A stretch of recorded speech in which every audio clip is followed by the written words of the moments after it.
Very good evening friend. आज हमको थोड़ा लेट से लेक्चर शुरू करना पड़ा क्योंकि आज अपने पास काम कुछ ज़्यादा ही था, तो इन सबको देखते हुए थोड़ा लेट हम लोगों ने चालू किया। तो हम लोगों ने हर चीज़ को एक एक टॉपिक करके देखा।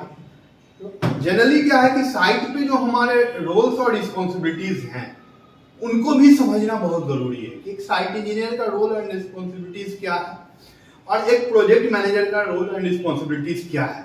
जब हम as a project manager work करते हैं तो हमारी रिस्पॉन्सिबिलिटी सिर्फ इतनी नहीं होती कि हमें काम कराना है। हमारी रिस्पॉन्सिबिलिटी ये होती है कि हमें उस काम को प्रॉपर टेक्निकल एस्पेक्ट्स के साथ कराना है और कॉस्ट की सेविंग करना है। कितना ज्यादा कॉस्ट सेव करके हम प्रोजेक्ट पे कंपनी को देते हैं, वो एक मेन जिम्मेदारी जो है बहुत इंपॉर्टेंट रोल है और ये एक बहुत बड़ी जिम्मेदारी है। तो जनरली क्या होता है कि जो नेग्लिजेंसी होती है साइट इंजीनियर की तरफ से कि उसको हम लोग क्या है कि बहुत छोटा छोटा चीज समझते हैं और छोटा छोटा चीज समझने के बाद क्या होता है कि हम उसको नेग्लेक्ट कर देते हैं और नेग्लेक्ट करके छोड़ देते हैं।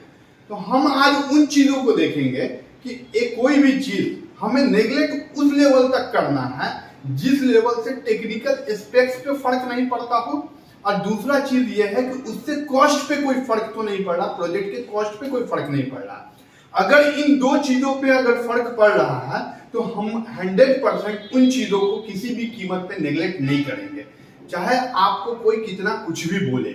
ठीक है, तो इन चीजों को देखते हैं। एक क्या है नेग्लिजेंसी के बारे में, जो साइट पे जनरली नेग्लिजेंसी होती है वो नेग्लिजेंसी ये होती है कि हम लोग जब स्लैब कास्टिंग करते हैं तो स्लैब कास्टिंग करने के वक्त क्या होता है कि स्लैब को हम प्रॉपर लेवलिंग का ध्यान नहीं देते हैं। स्लैब का जो टॉप फिनिश करते हैं उसको प्रॉपर फिनिश हम लोग प्रॉपर लेवल नहीं कर पाते हैं। तो उसमें क्या होता है, अंडुलेशन होता है, सरफेस अंडुलेशन। कहीं पे लेवल आप देखेंगे कि हाई हो जाता है, कहीं लेवल डाउन हो जाता है, कहीं इस तरह जिगजैग हो जाता है।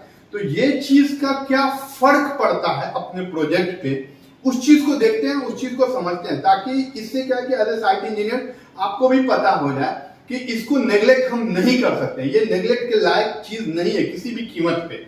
तो देखते हैं कि आज का टॉपिक क्या है। आज का टॉपिक है effect of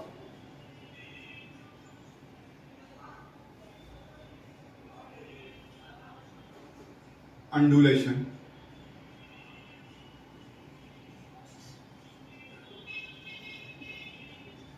in slab. Slab में जो अंडुलेशन होता है उस पर क्या क्या इफेक्ट होता है उससे देखते हैं। सपोज मानो कि आपने एक स्लैब कास्ट किया, अब ये अगर सेम लेवल है, ठीक है, इसी स्लैब के ऊपर में आरसीसी के ऊपर में आपका क्या आना है, फ्लोरिंग आना है। फ्लोरिंग आना, अब कोई भी फ्लोरिंग हम लेते हैं, हम कभी टाइल्स की फ्लोरिंग ले लेते हैं, कभी मार्बल फ्लोरिंग लेते हैं, लेकिन फ्लोरिंग तो हम लेते हैं। तो उस चीज को सबसे पहले देखते हैं कि उससे क्या क्या फर्क पड़ना है। तो इससे जो फर्क पड़ता है, एक पहला जो फर्क पड़ता है इफेक्ट, वो क्या पड़ता है पता है क्या? इफेक्ट जो पड़ता है पहला, एक तो टेक्निकल एस्पेक्ट्स में, टेक्निकल एस्पेक्ट्स में फर्क पड़ता है। दूसरा फर्क क्या पड़ता है पता है? प्रोजेक्ट कॉस्ट पे, प्रोजेक्ट कॉस्ट पे दूसरा फर्क पड़ता है। तीसरा फर्क क्या पड़ता है पता है? स्ट्रक्चर पे लोड पे, स्ट्रक्चरल लोड। ये तीन फर्क पड़ता है हमारी एक छोटी गलती की वजह से। तो हम आप देखते हैं कि एक एक को देखते हैं कि क्या क्या फर्क पड़ता है। सबसे पहले देखते हैं टेक्निकल स्पेसिफिकेशन को। इसको रहने दूं कि मिटा दूं? चलो ठीक है, आगे देखते हैं। पहला देखते हैं इफेक्ट टेक्निकल एस्पेक्ट्स को। टेक्निकल एस्पेक्ट्स में क्या फर्क पड़ता है? टेक्निकल, सपोज मानो कि एक स्लैब है, स्लैब के ऊपर हम लोग क्या करते हैं, ये एक आरसीसी स्लैब ले लिया, अब ये क्या अंडुलेशन है। तो जब हम एक आरसीसी स्लैब ले लिया तो इसके ऊपर पता है कि जब हम फ्लोरिंग लगाएंगे तो फ्लोरिंग कैसा होगा, इसके ऊपर हम बेडिंग लेंगे, सीमेंट मोर्टार की बेडिंग, एक बेडिंग लिया सीमेंट मोर्टार की। इस बेडिंग के ऊपर, ठीक है, हम क्या करेंगे कि फिर स्लैब लगाएंगे, टाइल्स लगाएंगे, टाइल्स लगाएंगे। तो देखते हैं कि टेक्निकल एस्पेक्ट्स क्या करता है इसका। अभी अब मैं आपको एक बात बताऊं कि मैं जो भी बोल रहा हूं या जो भी चीज आपको बता रहा हूं वो कहीं हवा में नहीं बोल रहा हूं। उसका अपने पास एक अथेंटिक क्या है, अथेंटिकेशन है, अप्रूव्ड है। वो कहां से, टेक्निकल एस्पेक्ट्स है। अगर आप उसको देखेंगे सीपीडब्ल्यूडी स्पेसिफिकेशन की हम बात करें, सीपीडब्ल्यूडी स्पेसिफिकेशन के थ्रू ही हम इस चीज को देखेंगे। सीपीडब्ल्यूडी स्पेसिफिकेशन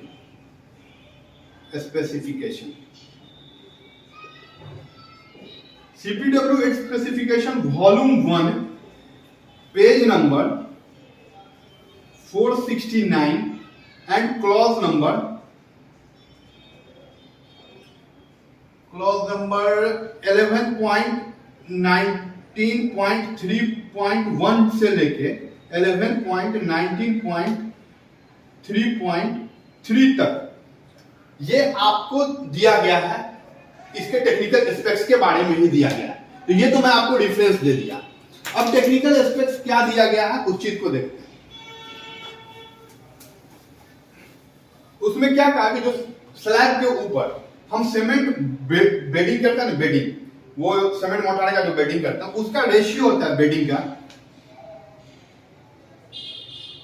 का रेशियो जो होता है। अगर सपोज मान लो कि हम मार्बल का करें, एक है मार्बल फ्लोरिंग लेंगे और दूसरा लेंगे टाइल्स का। इन दोनों के लिए अलग अलग स्पेसिफिकेशन लिया गया है, ठीक है।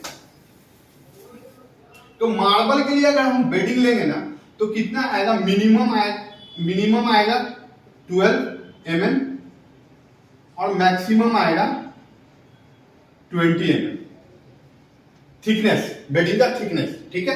हम एक सेक्शन ले लेते हैं, ये स्लैब हो गया, स्लैब के ऊपर हम ले लेंगे ये बेडिंग और इसके ऊपर ये ले लेंगे टाइल्स, ओके। ये स्लैब है, स्लैब क्लियर है।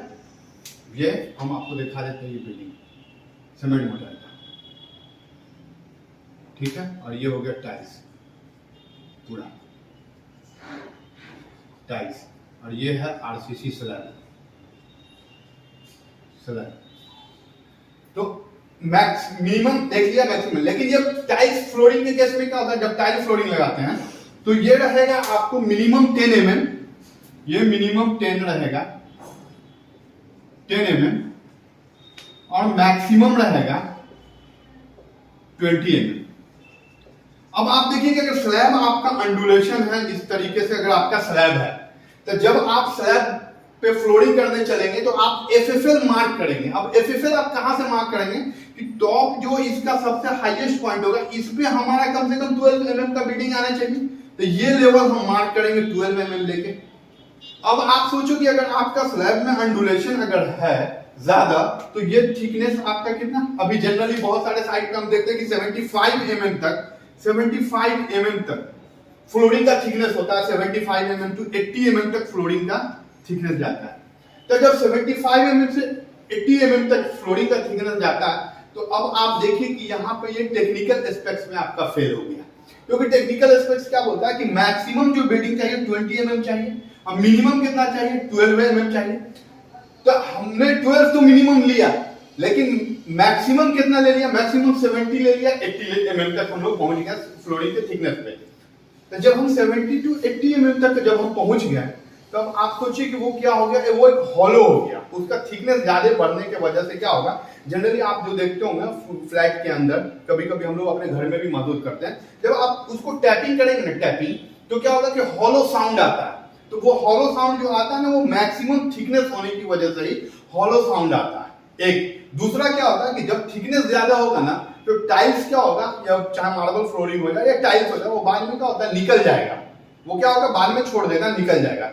एक तो ये इसका हमने ये देखा बीडिंग। तीसरा चीज, एक चीज और देखा है आपने टेक्निकल एस्पेक्ट्स में, जब ये बता ही ना तो एक चीज और बता ही दे। एक चीज और बता कि आपने देखा है बेडिंग करने के बाद जो बेडिंग हो जाता है, तो बेडिंग करने के बाद उसको क्या करता है कि सपोज यहाँ पे पूरा बेडिंग कर दिया सीमेंट मोटार का, तो उसको क्या करता है कि बाद में ना ऐसे हैच काटता है ऐसे, और काटने के बाद इसमें क्या होता है कि सीमेंट स्लरी डाला जाता है। तो ये सीमेंट स्लरी का भी ना रेशियो होता है कि कितना सीमेंट स्लरी कितना डालना है। तो जब मार्बल फ्लोरिंग हम करेंगे ना, तो मार्बल फ्लोरिंग में क्या होता है, 4.4 केजी सीमेंट का कंजम्पशन होना चाहिए पर स्क्वायर मीटर में। ओके, लेकिन जब टाइल्स फ्लोरिंग करेंगे तो कितना होना चाहिए, 3.3 केजी पर स्क्वायर मीटर में होना चाहिए। ठीक है, तो हमने एक इफेक्ट क्या देखा, पहला इफेक्ट देखा हमने कि टेक्निकल एस्पेक्ट्स में हम फेल हो जाते हैं, जिसके वजह से क्या होता है कि पुअर क्वालिटी का हमें सामना करना पड़ता है, हमारा पुअर क्वालिटी बाद में काम खराब हो जाता है। एक दूसरा देखते हैं, दूसरा हमने आपको क्या कहा, कॉस्ट। सेकेंड जो मेन इंपॉर्टेंट है कॉस्ट, किसी भी कंपनी के लिए ये मेन फैक्टर है। पता है क्या, दो मेन फैक्टर है, एक क्वालिटी और दूसरा कॉस्ट। एक ऐसा इंजीनियर हो जो उसे क्वालिटी में काम करके दे और कॉस्ट में सेविंग करके दे, ये दो खूबी अगर आपके अंदर है तो ही आप एक अच्छे प्रोजेक्ट मैनेजर या एक अच्छे इंजीनियर आप हो।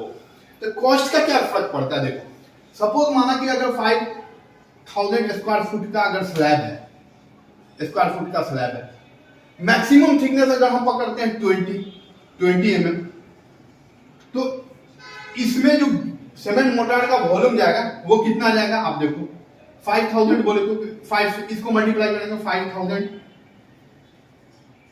5000 को मीटर में कन्वर्ट करना तो कितना आ जाएगा, लगभग 500 अप्रोक्सीमेट मान के चलते हैं, 495 के आसपास आता है। कितना आता है, कितना है, डिवाइडेड बाय 5000 डिवाइडेड बाय 10.76 करना, 464। तो स्क्वायर मीटर में कितना हो गया, 464 स्क्वायर मीटर हो गया, और ये कितना हो गया 0.02 mm, 0.02। ओके, ये इतना मीटर हो गया।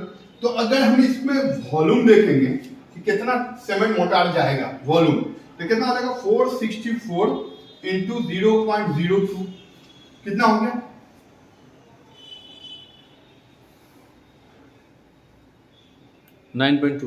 अब 9.28 क्यूबिक मीटर आपका सीमेंट मोटार का वॉल्यूम जाना चाहिए था। कब, जब हम मैक्सिमम 20 mm को यूज करेंगे, तो 20 mm बेडिंग का थिकनेस लेंगे। तो अब हमारी गलती से क्या होगा कि हमने स्लैब को एक लेवल में नहीं किया, स्लैब में अंडुलेशन आया, तो कितना चला गया थिकनेस, अभी आप देखें कि 75 mm तक थिकनेस गया। तो जब 75 mm थिकनेस गया तो आप समझिए कि 2.5 टाइम्स बढ़ गया, 3 टाइम्स 20 लगभग 4 टाइम्स बढ़ गया। तो 4 टाइम्स बढ़ने का मतलब है कि मल्टीप्लाई बाय 4, ये कितना हो जाएगा 37, लगभग 37 क्यूबिक मीटर। तो जहां पे हमारा मटेरियल जाना था 9.28, सिर्फ स्लैब अंडुलेशन होने की वजह से, स्लैब प्रॉपर लेवल नहीं होने की वजह से हमारा कितना क्यूबिक मीटर गया, कितना क्यूबिक मीटर गया 37। तो आप सोचो कि अगर इसका कॉस्ट इनकेस मान लो कि 100 रुपए आता है, तो अब आपका कॉस्ट कितना चला गया 400 रुपए। अब कितनी सी नेग्लिजेंसी हमने किया, हमने ये नेग्लेक्ट किया कि स्लैब को लेवल में नहीं किया, तो इसके वजह से क्या हुआ, हमारा कॉस्ट जो है वो 4 गुना फ्लोरिंग में बढ़ गया। तो अब आपके पास पूरे प्रोजेक्ट पे कितना स्क्वायर फुट फ्लोरिंग है, उस हिसाब से आप कैलकुलेट कर लीजिए कि आपने कंपनी का कितना नुकसान किया। एक सेकंड चीज, थर्ड जो इफेक्ट पड़ता है, थर्ड का स्ट्रक्चर पे लोड का इफेक्ट पड़ता है। थर्ड है लोड। अभी जब भी हम लोग कोई स्ट्रक्चर डिजाइन करते हैं तो आपको पता है कि जब भी स्ट्रक्चर डिजाइन करते हैं तो फ्लोर फिनिश को भी लोड में लिया जाता है, पता है ना, 1 न्यूटन या 1.5 न्यूटन के आसपास हम लोग पर स्क्वायर मीटर उसको कंसीडर करते हैं, तब जाकर डिजाइन होता है। अब आप सोचो, आपको वही बात बता कि अभी आपको सैंड का जो वॉल्यूम जाना था वो कितना जाना था, 9.34 क्यूबिक मीटर जाना था, समझ में आया। तो इस लोड के हिसाब से तो डिजाइन किया गया था। अब आपने क्या किया कि आपकी गलती से मल्टीप्लाइड बाय 4 हो गया, जैसा अभी हमने पीछे देखा, तो कितना चला गया 37 क्यूबिक मीटर गया। ओके, अब लोड का क्या, सपोज मानो कि सैंड का जो सैंड है, सैंड की डेंसिटी हमने देखा 1750 केजी पर क्यूबिक मीटर। तो इस स्लैब के ऊपर जो लोड आना था वो कितना आना था एग्जैक्टली, अगर हम सही से काम करते तो 1750 इंटू 9.34 आना था, कितना हुआ